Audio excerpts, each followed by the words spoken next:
So hello guys, welcome back to the channel. और आज की वीडियो में हम बात करने वाले हैं नॉमिनल जीडीपी और रियल जीडीपी के बारे में।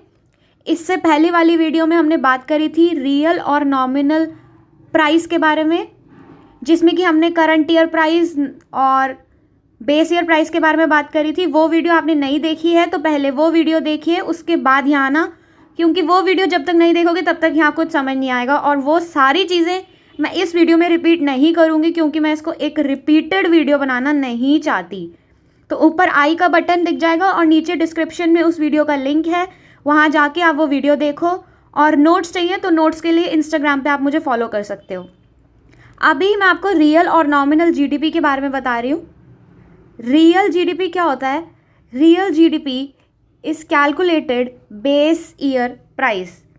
बेस ईयर के प्राइस पे कैलकुलेट होती है रियल जीडीपी। बेस ईयर ऐसा ईयर होता है जिसमें कोई भी नेचुरल कैलामिटीज़ नहीं होती हैं। इसका डिटेल में मैंने पिछली वाली वीडियो में सब बता रखा है, वहाँ जाओगे सब समझ आ जाएगा क्या है, ठीक है। और रियल जीडीपी एक बेटर इंडिकेटर होता है पीरियोडिक कंपैरिजन करने के लिए, यानी कि जो भी हमें कंपैरिजन करने होते हैं कि हमारी एक्चुअल में ग्रोथ कितनी हुई है, देश में एक इकोनॉमिक ग्रोथ कितनी हुई है, तो हम रियल जीडीपी से करते हैं, क्योंकि रियल जीडीपी नॉमिनल जीडीपी से बेटर है, अच्छी है। क्यों अच्छी है ये भी पिछली वाली वीडियो में है, सब आप जाके देख सकते हो। Real GDP truly reflects the growth of an economy. इससे असल ग्रोथ जो हुई है इकोनॉमी की वो पता लगती है। इस वीडियो में हम बात करने वाले हैं जीडीपी डिफ्लेटर के बारे में। जीडीपी डिफ्लेटर क्या होता है? GDP deflator means the average level of prices of all goods and services that make up GDP। GDP में कितना बदलाव आया ये हमें जीडीपी डिफ्लेटर बताता है, कितना बदलाव आया। जीडीपी डिफ्लेटर का फॉर्मूला है nominal GDP upon real GDP. Nominal GDP क्या होता है? नॉमिनल जीडीपी होता है करंट ईयर प्राइस पर, और रियल जीडीपी होता है बेस ईयर प्राइस पर। इस साल का कंपैरिजन जब बेस ईयर के प्राइस से करोगे तो जीडीपी डिफ्लेटर आएगा। आता है भाई GDP and welfare. GDP and welfare, welfare और जीडीपी साथ साथ चलते हैं। जैसे जैसे जीडीपी बढ़ती है वैसे वैसे वेलफेयर बढ़ता है। ये सही बात है। क्यों, कैसे बढ़ता है? जैसे जैसे जीडीपी बढ़ती है, जीडीपी बढ़ गई यानी कि लोगों के हाथ में पैसा ज़्यादा है, पैसा ज़्यादा है, लोग खर्च अच्छा करेंगे, लोग अच्छे रहेंगे, लोगों का लिविंग स्टैंडर्ड बढ़ेगा। लिविंग स्टैंडर्ड बढ़ने का मतलब है अच्छा पैसा आना, अच्छा पैसा लगाना, अच्छा जीना। जब ये सब हो रहा है तो वेलफेयर बढ़ रहा है। मगर इसकी कुछ लिमिटेशन है कि जब जब जीडीपी बढ़ेगी तब तब वेलफेयर होगा, ऐसा ज़रूरी नहीं है। जब जब जीडीपी बढ़ेगी तब तब लिविंग स्टैंडर्ड बढ़ेगा, ऐसा ज़रूरी नहीं है। क्या क्या लिमिटेशंस है इसकी, अब वो देखते हैं। तो certain limitations to the fact क्या है कि जब जब जीडीपी बढ़ेगा तब तक वेलफेयर होगा, ऐसा ज़रूरी नहीं है। पहला case, change in prices. Price को बढ़ता दिखाकर तुम ये नहीं कह सकते भाई जीडीपी बढ़ी है। 400 रुपये की चीज़ की औकात है, अगर तुम उसको 600 रुपये में बेच रहे हो, 200 रुपये ज़्यादा में बेच रहे हो, जबकि वो बिकनी नहीं चाहिए, तो वो इन्फ्लेशन है, उसे महंगाई बढ़ना कहते हैं। महंगाई बढ़ने की वजह से जब जीडीपी बढ़ेगी तो वो वेलफेयर कैसे होगा? So if increase in GDP is due to rise in price बढ़ा दिया तुमने, मगर तुमने फिजिकल आउटपुट नहीं बढ़ाया। फिजिकल आउटपुट क्या होता है? यानी कि प्रोडक्शन नहीं बढ़ाई। भाई देखो, मान लो हर साल हमारे देश में पॉपुलेशन बढ़ती है, पॉपुलेशन बढ़ती है तो सामान जो बन रहा है वो बढ़ना चाहिए। ये नहीं कि हर साल तुम प्राइस बढ़ाए जा रहे हो और प्रोडक्शन तुम कर नहीं रहे। कपड़ा हर किसी को चाहिए, कपड़ा उतना बन नहीं रहा जितने महंगा बिक रहा है, तो ये अच्छा है या बुरा है? बुरा है ये। तो इससे क्या है? इससे इकोनॉमिक वेलफेयर नहीं होती है, रिलायबल इंडेक्स नहीं है ये इकोनॉमिक वेलफेयर का। तुम नहीं कह सकते कि जीडीपी बढ़ गई तो वेलफेयर बढ़ गया, ठीक है। दूसरी चीज़, एक्सटर्नैलिटीज़ का अकेला एक क्वेश्चन आता है पेपर में।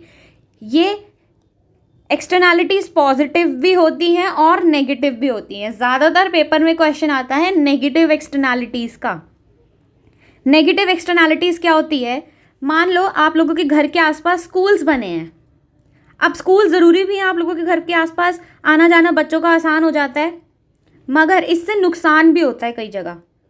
क्या नुकसान होता है? मान लो स्कूल में असेंबली हो रही है, नेशनल एंथम चल रहा है, आसपास जो घर है उनके घरों तक आवाज़ जा रही है, 8 बजे ही गुड मॉर्निंग हो जाती है उनकी, तो ये तो गलत है, उनको नुकसान पहुंच रहा है। पूरा दिन स्कूल में जो हल्ला गुल्ला होता है, वो सारा शोर आसपास उस स्कूल के जो घर बने हैं उसमें आता है, तो ये एक नेगेटिव एक्सटर्नैलिटी है उन घरों के लिए जो उस स्कूल के आसपास हैं।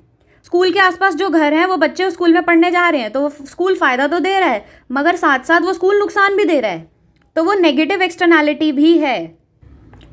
ऐसी चीज़ में तुम किसी को दोष नहीं दे सकते कि भाई इसकी वजह से स्कूल बना है या उसकी वजह से स्कूल बना है, या स्कूल से हमें ये नुकसान होता है। जिस भी एक्सटर्नैलिटी की वजह से तुम किसी को दोष नहीं दे सकते, उसे कहोगे नेगेटिव एक्सटर्नैलिटी।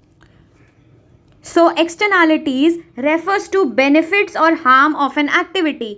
या तो उस एक्टिविटी का फायदा होगा तो पॉजिटिव एक्सटर्नैलिटी है, हार्म नुकसान होगा तो नेगेटिव एक्सटर्नैलिटी है, जो कि कॉज्ड बाय अ फर्म, या तो वो फर्म की वजह से हो सकती है या वो इंडिविजुअल की वजह से भी हो सकती है कि नहीं? या हमारी वजह से भी हो सकती है, या एक फर्म भी वो क्रिएट कर सकती है externality for which they are not paid और पैनलाइज्ड। मतलब उनको कोई भी इसका फाइन नहीं भरना पड़ेगा कि भाई स्कूल बना है तो आसपास के घरों के लोगों को प्रॉब्लम होती है, तो तुम इसका, स्कूल वालों तुम इसका फाइन भरो।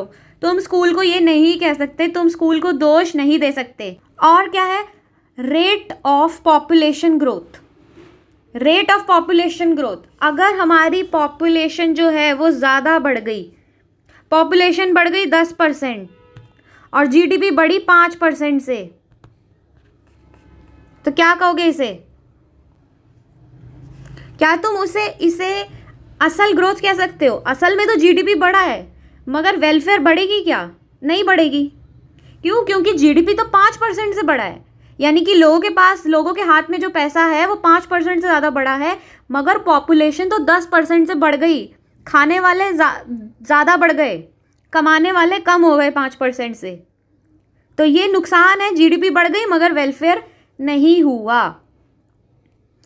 अगला, distribution of GDP. Distribution of GDP क्या होता है? Primary, secondary, tertiary. सुना है? प्राइमरी पेड़ से उतार कर लाना, प्राइमरी। सेकेंडरी प्रोसेस करना, बनाना, सेकेंडरी। बाजार में बेचना, टर्शियरी। इन तीनों में से किसी एक सेक्टर की जीडीपी बढ़ी है, यानी कि पेड़ से सामान हमने ज़्यादा उतार लिया, तो क्या करोगे उसका? जब तक उसको प्रोसेस नहीं करोगे, बाजार में नहीं बेचोगे, तो अगर सिर्फ प्राइमरी सेक्टर बढ़ गया तो कोई फ़ायदा नहीं है उसका, कोई फ़ायदा देगा ही नहीं वो देश को। वो लकड़ी अकेली जो तुमने पेड़ से उतार ली, वो कोई फ़ायदा दे रही है देश को, जब तक कि तुम उसका फर्नीचर नहीं बना रहे हो।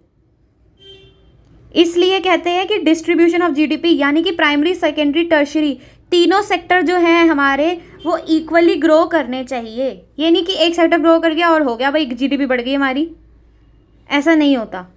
अब आगे अगला, अब ये प्रैक्टिस क्वेश्चंस जो हैं, distinguish between real and nominal GDP.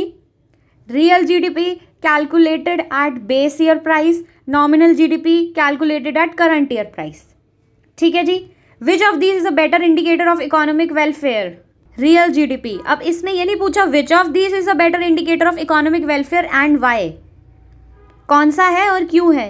क्यों पूछा होता तो आप लिखते कि real GDP is better because real GDP is calculated at base year price index. Base year price index means real GDP is calculated at base year prices.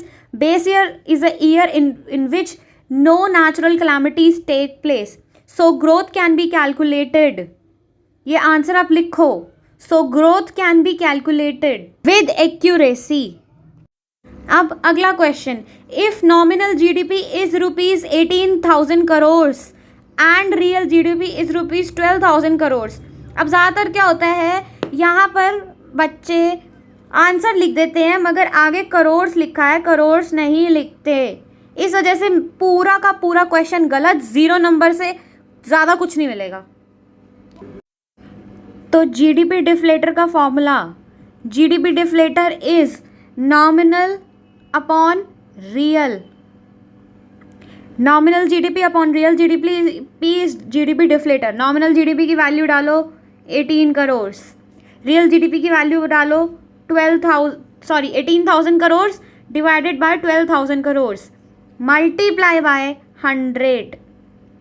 This will be equal to 150 crore. Do not forget to write crore. Question में पूरा करोड़ लिखा है, CR लिख के नहीं छोड़ना, पूरा करोड़ लिखना है. Is that fine? फैक्ट आपको नीचे पूरा लिखना है. GDP deflator is equal to 150 crore and put that answer in a box so that it looks presentable.